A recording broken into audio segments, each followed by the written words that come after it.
Hello, I'm David Chaston with 90 at 9, brought to you by interest.co.nz. This week, everything you need to know in 90 seconds at 9 o'clock, with news stresses are building for different reasons in two of the world's largest economies.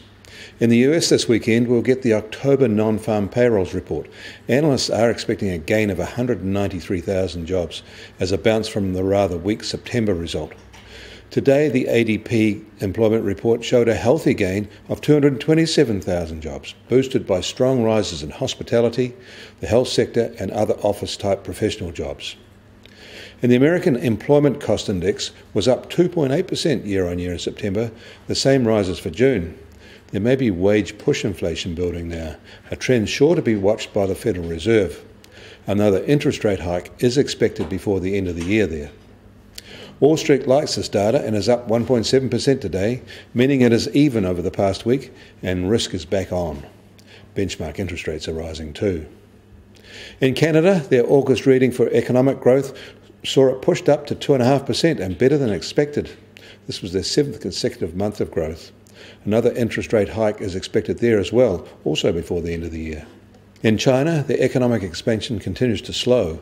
Official data out shows factory expansion at a virtual standstill, while service industry expansion is cooling but still at a healthy level. Both measures are expanding at their slowest rate in over a year. Beijing is reacting. Further stimulus measures are on the way, as the current piecemeal approach isn't being credited as working well enough. It appears that China's leaders have no intention of caving into US trade pressure, so are hunkering down for a longish battle in the overall trade wars. One element of that is playing out in New Zealand right now. Delegates involved in the final round of negotiations for the China-backed Regional Comprehensive Economic Partnership are here and have reportedly agreed on the dispute settlement chapter. With the TPP now ratified, multilateral trade deals elsewhere are getting renewed impetus.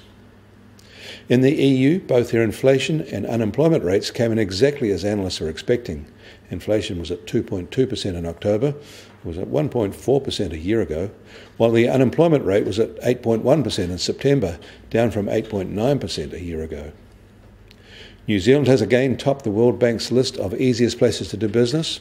We don't score high in every subcategory, but we are the place where it is fastest to establish a new business, much to the delight of some fraudsters.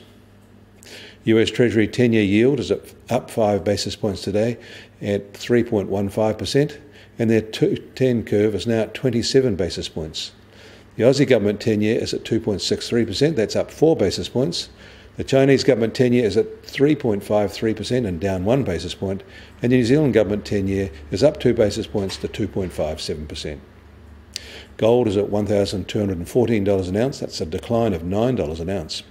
US oil prices are softer again today, now under $66 a barrel. Brent benchmark prices are lower as well at $75.50 a barrel.